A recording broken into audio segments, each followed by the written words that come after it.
Имам въпрос. Какво си мислите, когато някой се държи по този начин? Тази последната е за мен, да знаете. Дай. Усещам. Не чувствам никаква конкуренция.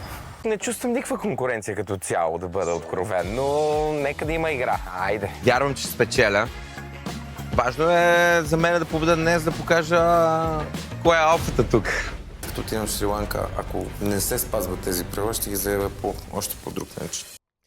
Крис влезе със заявката, че иска да намери жена, пред която не му се налага да носи маска. И тук е парадоксът. Хората не слагат маски, защото им се налага, слагат ги, защото не се чувстват достатъчни без тях. Истинската увереност не се декларира, тя се усеща. И когато един мъж е сигурен в себе си, той не се обяснява, не поставя правила в първата минута и не прави хапливи коментари, само за да бъде център на внимание. Не, е Кръстоса скучно ръцете. зверски в момента. Аз Вкусно съм ли е? сигурен, 100% Не мога да видя дали е Гаранция скучно или да не. скучно. Само по себе си това не го прави лош човек, а по-скоро някой, който много иска да бъде харесан. И когато ти е твърде важно другите да те харесат, започваш да играеш роля. Заповядай, ако имаш нужда от нещо, съм на среща. Аз трябва да си поговоря с друга девойка. Добре.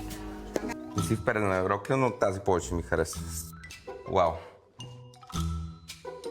Колкото повече се опитваме да изглеждаме като нещо, което не сме, толкова по-очевидно става. Понеже хората са склонни да приемат слабостите ни, но фалшивите образи ги отблъскват.